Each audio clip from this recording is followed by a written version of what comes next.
As I stepped into the room, my heart sank at the sight before me. My beloved accessories and cherished clothes were nowhere to be found. Panic surged through me as I reached for my cell phone to call the police. Just then, my mother-in-law burst into laughter, her voice laced with a cruel amusement. Predictably upset, I see. What do you mean by predictably? She said, clearly enjoying my stunned expression. Her next words were beyond belief. Yes, that's right. I cleaned out your things. They were unnecessary after all. I was speechless. Why would she dispose of my belongings without my permission, deeming them unnecessary? Just as I was about to confront her, she began to explain. How long do you plan to stay in our house? Leave as soon as possible. I cleaned everything up to make it easier for you to go. You should be grateful. Her words made it clear. The mistreatment was meant to drive me out. If that's what she wanted, I had no intention of trying to get along with her anymore. Understood. I'll move out, I said. If you understand, then make it sooner. Please move out soon. Yes, but please give me a week to find a new place. Fine, I'll allow that. Just make sure you're gone in a week. With a week to prepare, I set out to find a new home. I would find a place and have my revenge. My name is Mary, and I'm a freelance illustrator. I took the leap into freelancing 3 years ago after graduating from vocational school. After working at an animation production company and saving up, I decided to go independent. When I told my husband Ken about my decision, I was relieved by his positive response. Mary, if that's the path you want to take, I won't oppose it. Give it your all. I'll support you, he said. Ken and I have been together since vocational school, maintaining our relationship through different careers, and we got married in our 3rd year of working adults. This year marks our 8th anniversary, and I'm incredibly grateful for his support. Despite initial challenges and frequent disappointments as a freelancer, I persisted.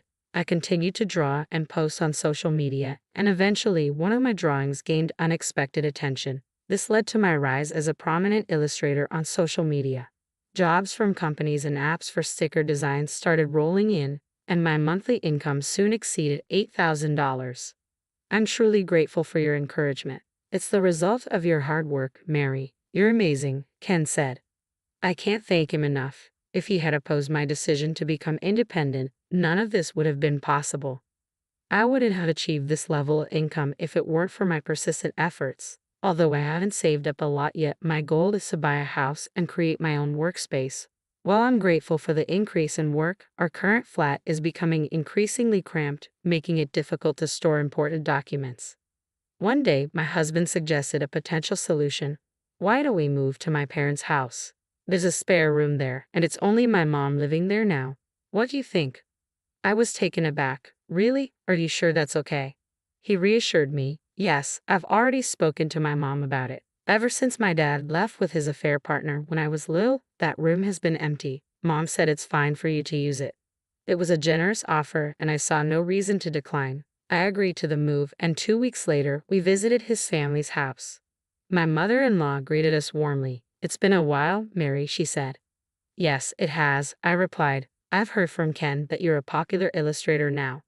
Oh, it's nothing like that, she said modestly. Feel free to use the room as you like. Come in, she invited us with a smile. I felt at ease with my kind mother-in-law and husband and was determined to focus on my creative work in this new environment. Thus, a new chapter of my life began at my in-law's house. At that time, I was unaware of the underlying dynamics within the family. 3 months after moving in, I had settled into the new surroundings. This job is done, I thought, pleased with the improved work environment and the significant boost in my income. Everything seemed to be going smoothly. However, 2 months later, life took an unexpected turn. My husband was suddenly laid off from his company. What should I do now? He sighed as soon as he got home. I was concerned. What happened? Was there trouble at work? Are you okay? Was there an issue with a client? He had been working in sales at a major trading company, handling industrial products since graduating from vocational school. I had initially thought it was a minor issue with his sales performance, but his response was completely unexpected. I've been fired, he said. What? I was taken aback. I mean, you've been laid off? Yes, he explained. But why? You've been working so hard. How could this happen? I asked, struggling to grasp the situation. They said our department was underperforming and that maintaining us was a burden. They gave me a choice between a drastic pay cut or a decent severance package. It's effectively downsizing, he said. I was at a loss for words. I felt helpless, unable to comfort him as he faced this unexpected turn of events. The company he had dedicated years to had discarded him so easily. The next day, my husband began spending his time idly at home. I hoped he would quickly start looking for a new job, but he didn't seem ready to take that step. It looked like the responsibility of supporting us now fell on me. Determined to make up for the lost income, I threw myself into my work with even more dedication. Sometimes I worked nonstop from morning till night, barely finding time to eat. I wondered if I was pushing myself too hard, but the results were undeniable. At the end of the month, a substantial amount of money was deposited into my account, an amount I had never seen before. I called my husband over to share the news. Hey, you don't need to rush into finding a job right now. We earned $440,000 this month alone. I think we can manage if we don't spend it wastefully, I said. Wow, that's impressive, he said, his voice tinged with surprise. But there was a coldness in his eyes that made me question why I had shared my income details with him. The next day, my mother-in-law's persistent demands began. Mary, come here for a moment, she called loudly from downstairs as I was focused on my work. What is it? I asked, pausing my tasks and heading downstairs. She stood in the living room and said, do the laundry for me. But I haven't finished my work yet, I replied. You can do that later. You've been quiet so far, but isn't it about time you did some housework? You're a daughter-in-law, after all, she said directly. Faced with her blunt words, I reflected on her position and realized she had a point. I understood the expectations placed on me. I had been so absorbed in my work that I had neglected all the housework, leaving it entirely to my mother-in-law. I realized I might have been wrong. Understood. I'll do the laundry as soon as I finish this work, I said. True to my word, once I completed my tasks, I did the laundry and also cleaned the living room. I thought a break like this might be necessary sometimes. But since that day, my mother-in-law had become increasingly demanding. You're always drawing, like a child, she said. If you have time for that, you should go shopping. I can't imagine your paintings ever selling. Her criticisms piled on more household chores, and I found myself swamped with daily tasks. I was even woken up before 5 a.m. to prepare breakfast, leading to chronic sleep deprivation. My concentration faltered, and my productivity significantly decreased. Although my income hadn't dropped significantly yet, I worried that I might not be able to continue working if this continued. I decided to discuss the issue with my husband when we were alone. Your mother seems to dislike me lately and is constantly picking on me. I don't mind doing chores, but being assigned tasks from morning to night every day is affecting my ability to focus on work. I need you to talk to her and ask her to stop. What a hassle, he replied. Why don't you tell her yourself? Besides, if you can't manage work, why don't you move somewhere else? You have an income, after all. What? Why would you say that? I'm working so hard while you've been lagging around without looking for a job, I responded, feeling frustrated. My husband had a point, but it was difficult for me to address these issues directly with my mother-in-law. He shrugged off my concerns and went to bed, leaving us unable to have a proper conversation. And so, half a year passed. I was mentally and physically drained from the relentless mistreatment by my mother-in-law. Despite my exhaustion, my husband showed no signs of looking for a job. My work progress had slowed considerably, and my income had dropped to less than half of its peak. I can't take this anymore, I thought one day. Overwhelmed, I left the house and ended up at a nearby park. Sitting on a bench, I felt a small sense of relief. After about an hour, I returned home, but the thought of working seemed unbearable, so I decided to take a nap in my room. When I opened the door, I was stunned. What's this? I couldn't believe my eyes. All my favorite accessories and cherished clothes were gone. I panicked and was about to call the police when I heard my mother-in-law's voice behind me. Predictably upset, I see, she said with a mocking tone. What do you mean, predictably? I asked, bewildered. Her laughter was sharp and dismissive. Yes, that's right. I cleared out your stuff. It was all unnecessary. I was speechless. Why had she disposed of my belongings without asking?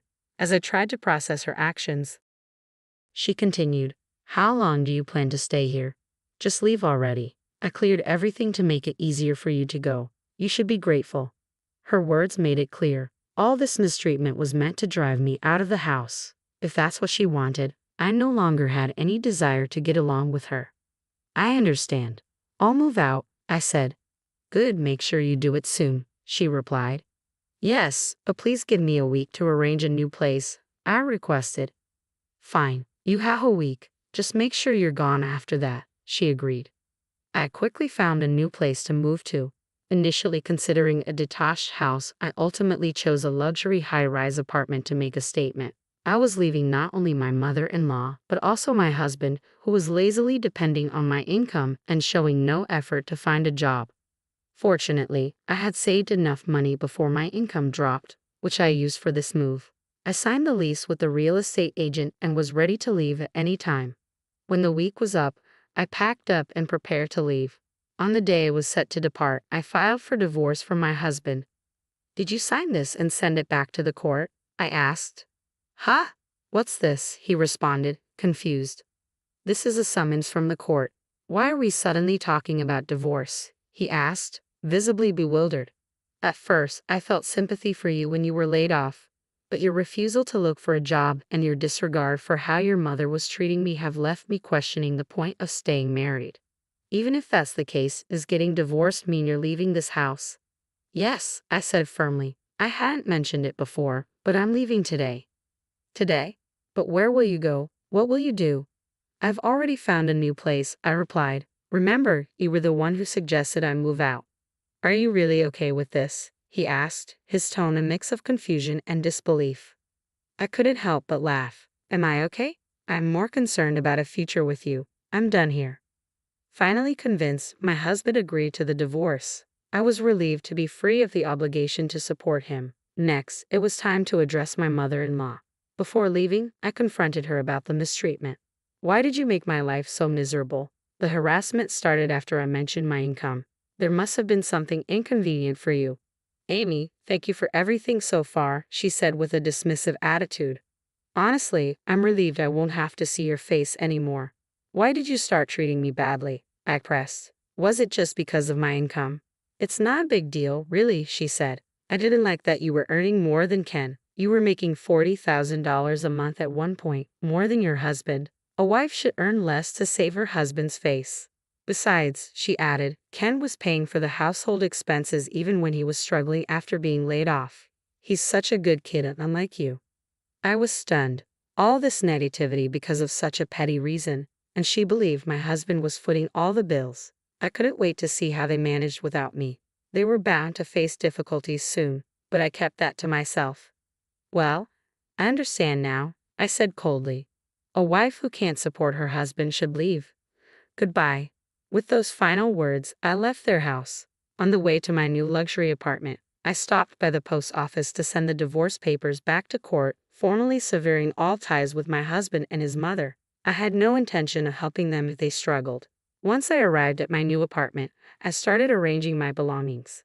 The spacious room and ample workspace were perfect. It was time to focus on my work.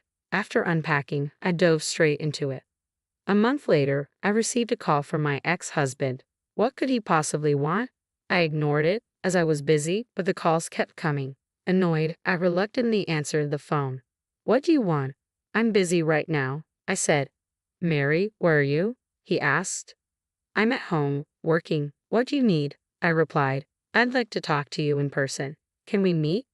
I don't see why we need to meet. It's such a hassle, I retorted, about to hang up when I heard my former mother-in-law's voice on the line.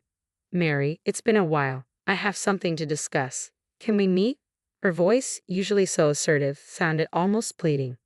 Reluctantly, I agreed. Fine, but I don't want to go out. Come to my house. I'll send Ken the address. After hanging up, I sent the location to my ex-husband, wondering why they wanted to meet. Once everything was settled, I returned to my work. About 30 minutes later, the doorbell rang. They had arrived. So, this is your place. It's amazing, they remarked. If you just want to chat, leave. If there's something serious, speak quickly, I said, trying to cut to the point. Wait. Open the door. They pleaded. On the monitor, I saw my ex-husband and his mother. I unlocked the door and let them in. A few minutes later, the doorbell rang again. Please wait a moment, I said, opening the door to greet them. They seemed stunned by the appearance of my home. Incredible. It's like a hotel. they exclaimed. "Mary, you live in such a gorgeous place." Their reaction was almost like that of tourists, despite supposedly having a serious matter to discuss. "So, what do you want?" I asked, trying to sound as blunt as possible. "If there's no real issue, please leave. You're interrupting my work." Suddenly, they spoke in a panic. "Mary, we need your help. We can't afford our living expenses. Even our electricity, gas, and water have been cut off. Could you help us even a little?" "Why should I?" I asked. I had no intention of helping them, especially after all they'd put me through. "Don't joke with me. Why should I help you?" I said, incredulous. "You live in such a grand place, you can afford to help a little," they argued.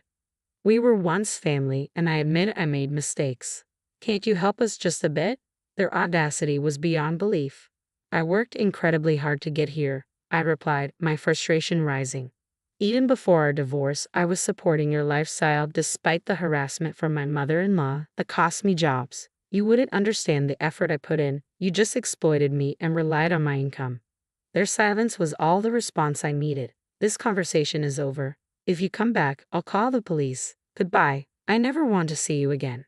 "Wait, Mary, so what should we do now?" they asked, almost impressively persistent despite everything. "That's not my problem. You could start working part-time or find other means of support. Figure it out yourselves. I've made it clear I'm not inclined to help those who've been ignoring me," I said, my voice rising with pent-up frustration.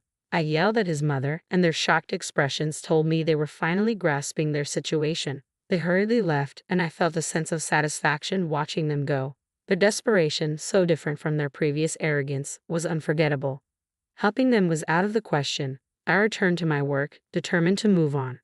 A month later, I finished work early one day and planned to enjoy some free time. I remembered I hadn't opened the living room curtains, so I pulled them back and glanced outside. To my surprise, I saw my former mother-in-law and ex-husband walking around my apartment building. "They're still persistent," I thought, noting that they didn't come to my door. They were probably mindful of my warning. Curious, I decided to take a closer look. I watched them from the window and then made a call. "Hello. What are you doing?" "What do you mean, what are we doing?" my ex-husband replied, sounding defensive. "We're just walking around. I can see you from here." "Don't make me call the police," I said. "No, we're here, but we're not doing anything wrong," he insisted. "So, what do you want? You came to ask for my help, didn't you?" "Well, yes, but I've started working as a contract worker, and I hadn't received my salary yet." "Could you lend me some money? I'll pay you back," he pleaded. "It took being cornered to finally get you to ask for help. It's good you found a job. If you're working, you should be able to borrow from someone else before coming to me. Goodbye." I ended the call abruptly. About an hour later, I heard police sirens in the distance. Excitedly, I approached the window and saw my ex-husband and his mother being escorted into a police car. I hadn't called the police myself. Someone else must have reported their suspicious behavior. After this incident, they seemed to have completely given up on relying on me. I didn't see them again, and I made sure to delete my ex-husband's contact information and change my phone number. From now on, I was living my life for myself.